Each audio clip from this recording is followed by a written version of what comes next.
Thank you for joining me for this test drive video on the 2021 Jazz Crosstar. It has a hybrid powertrain, and that's really important to us for our electrification programme to have our mainstream vehicles electrified by 2022. But importantly, let's take a drive.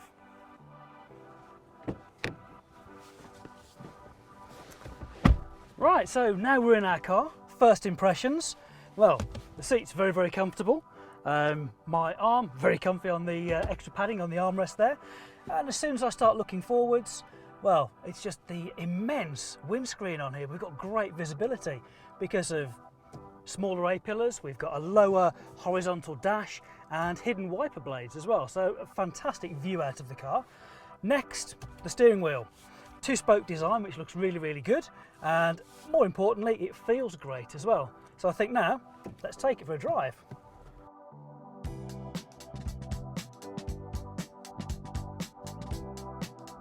First thing you'll probably notice is the fact that we have an automatic style transmission. So why do I say style? Well, technically it's not an automatic transmission because it has no gears to actually change between. But from a driver and owner's point of view, it's exactly like an automatic transmission. So the way it's laid out, I have a traditional sort of sliding gear change. So it goes from park through reverse, neutral and D for drive, with one extra feature that we will cover off in a very short while for you, but it's really simple to drive. So if you're already an automatic driver, then this is going to be perfect. Absolutely exactly the same as what you're used to from a functionality point of view. And if you've not driven an automatic for a short while, not a problem at all, or even if you're brand new to it, this is quite possibly the easiest Jazz you could drive. So to get into the car, it's keyless.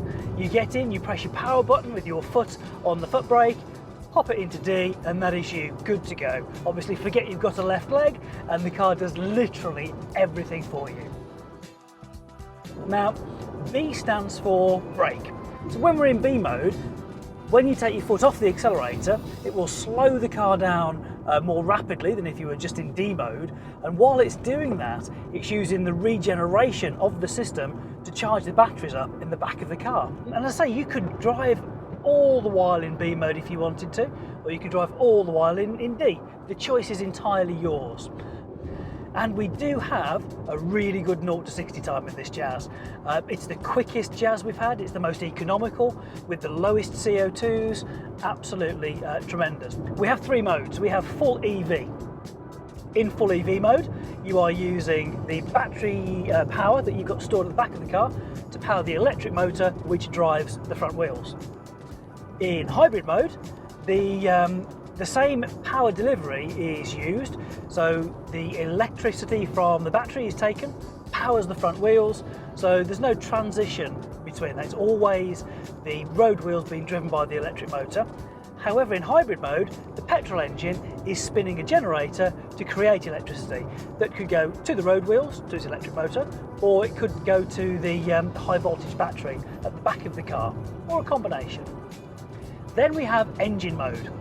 This is where the petrol engine under the bonnet is actually turning, as you'd imagine, but that actually locks up between the two electric motors under the bonnet, so that's what's driving the road wheels, which is why, from a driver's point of view, you can switch between all three modes in 3 seconds and not feel a difference.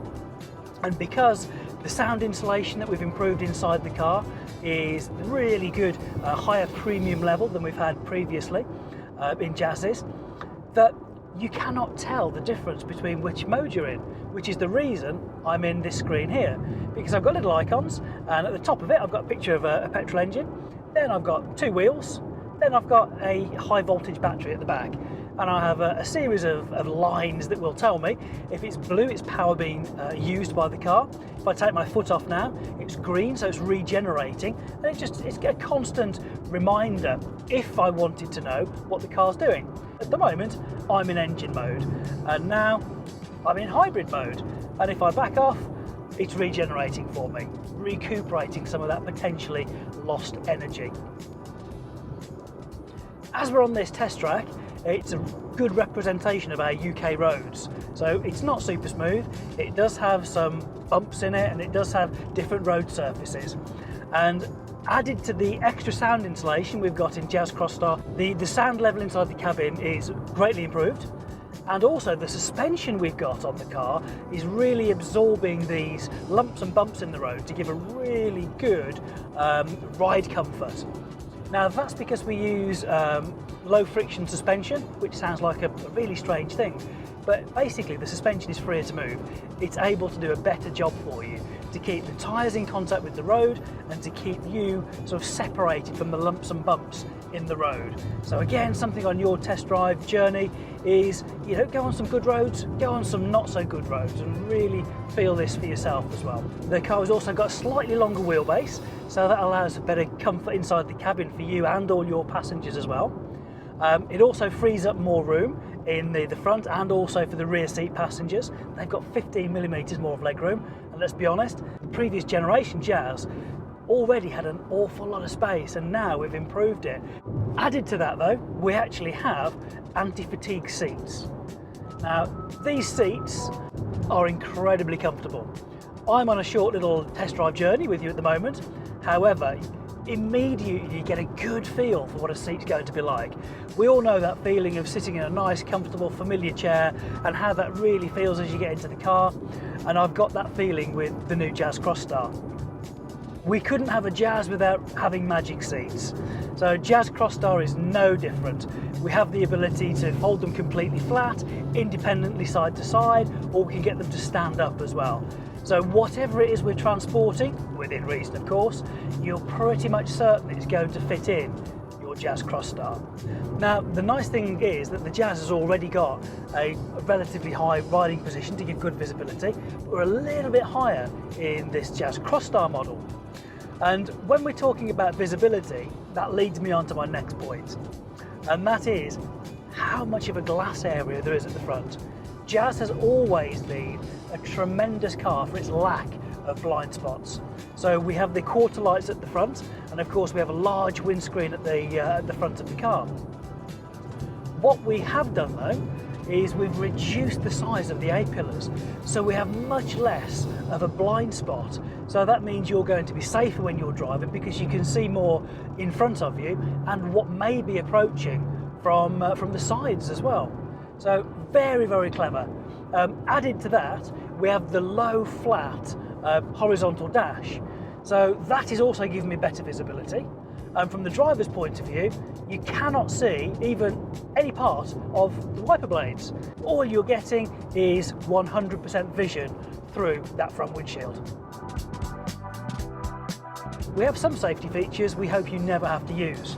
Emergency call, or e-call, is on the Jazz Crosstar as standard and can automatically or manually go directly through to emergency services to get them to where the vehicle is.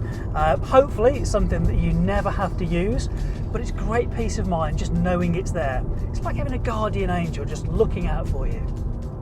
The car has 10 airbags now, and our additional airbags are knee airbag for the driver, because obviously we have a steering column down here, so to protect them.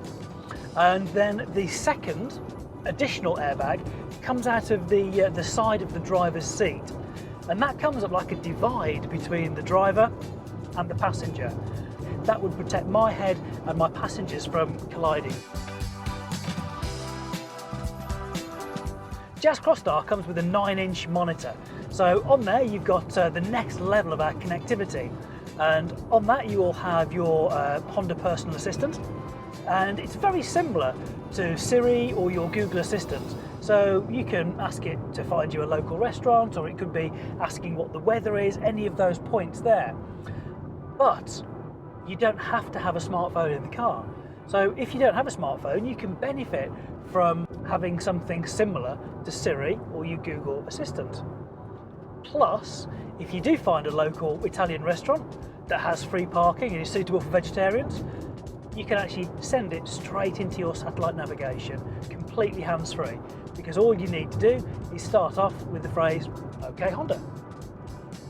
Then we also have the ability to change things on the car, which of course you couldn't do from your iPhone or your Android device. So this is really a nice integrated part of the system. Now, some things on the monitor you might want to actually touch while you're driving to change a destination, or you might want to change the audio station, but you maybe didn't want to use, for whatever reason, the personal assistant. We've now got a finger rest at the bottom of the screen, which just allows you to stabilise your hand so that when you're tapping in some details or you're selecting your particular app you're after, you're getting the right one. Now, just using the indicators, one of the things that you'll notice when you get your test drive is how good the fit, the finish and the materials of this car is.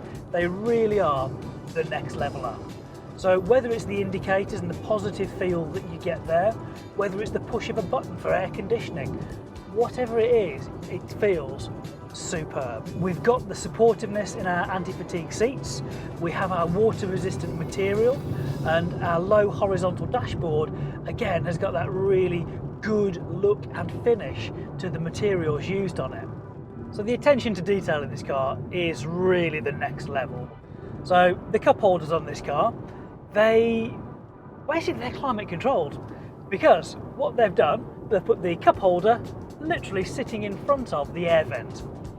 So of course, if your climate control is blowing out cool air, that will cool your drink, and if it's blowing out warm air, it will keep your drink warm.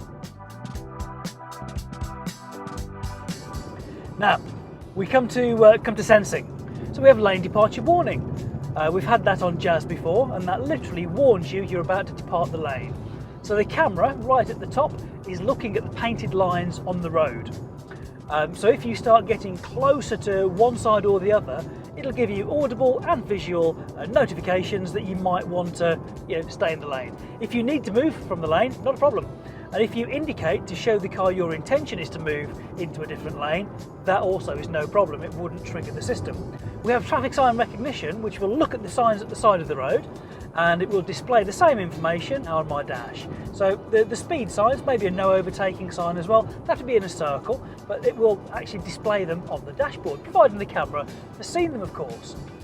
Now this we can actually build in to a brilliant feature, which is our speed limiter. So we have an intelligent speed limiter where it will actually limit the speed of our acceleration based on the traffic sign we're on. So if I activate that now, it will not allow me to accelerate past 70 miles an hour.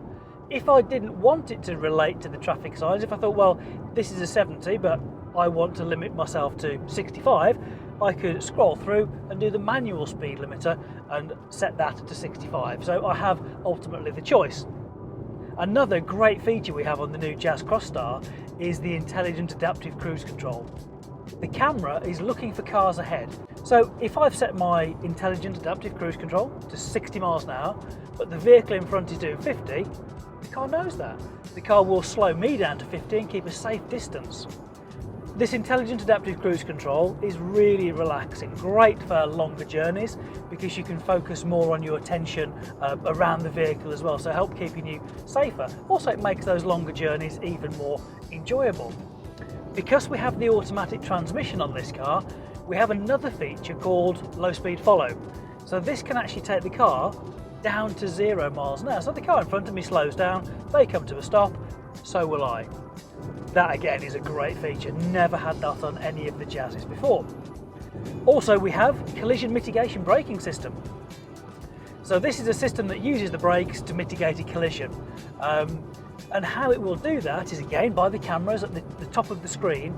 It will recognise and understand my speed compared to the speed of vehicles in front. And if it detects that my closing speed, because either I'm going faster than the car in front or the car in front is now slowing down and I haven't actually realised that for some reason, it can give me warnings. They could be audible visual warnings, it can give light little pressure on the braking system as well, and in the final stage it will actually apply brakes on my behalf. Now this is a mitigation system, not a autonomous system. So what it will do, it will lessen the accident. If I do nothing, the car will apply brakes on my behalf, but I can actually supplement it. I can put more pressure on the brakes. If it's suitable, I could actually steer to avoid that vehicle as well. So think of it, it is an assist system. It's not, oh, I can just sit here and let the car take care of the braking. It's not that at all. So collision mitigation braking system is another one of those features we have on the car that we hope you're not going to be using. It's there just in case. But because it is the next level, and using camera systems and with our LED lighting at the front of the car, it means that our pedestrian detection part of the system will recognise pedestrians even in those low light conditions and do a full emergency stop. It can even recognise cyclists crossing your path, and again it can put the brakes on so to minimise any potential accident. This is the kind of safety package that you would not expect to see on a car in the small category that Jazz and Jazz Crosstar sit in. This is a tremendous bit of kit that's going to help you drive along, keep safe and keep fresh. Now, keeping fresh, we have lane keeping assist system. So this assists you keeping in your lane. Again, the camera looks at the painted lines on the road, and through the electric power steering will put tiny corrections into the steering. So the purpose of it keeps you centered in the road, reduces driver fatigue so you can drive for longer, keeping fresher, and also a little bit like lane departure warning, if you get close to the lane it can actually center you back in again as well. Now, lane keeping assist system, you actually press the button to select this one, so you have that selection just like intelligent adaptive cruise control. Where some of the other safety features are in the background, making sure and looking after you, the more safety oriented features. Road departure mitigation can actually mitigate us leaving the road by backing off of the throttle or the gas and then actually applying braking to individual wheels that would steer us back in. So again, it doesn't eliminate it. It can't say if you fell asleep driving you can't leave the road. It's road departure mitigation, but it is another thing there that's going to keep you lovely and safe on the road and minimise the chances of you departing from the road. So summing up, we actually have Honda sensing as standard on the Jazz Crosstar. All of these features adding together to give a fantastic driving experience and adding a great deal of value to the car itself.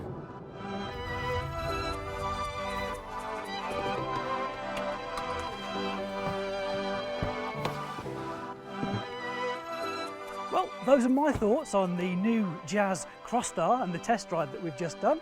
But more importantly, we want you to formalise your own opinion and book your own test drive. So please contact your local dealer.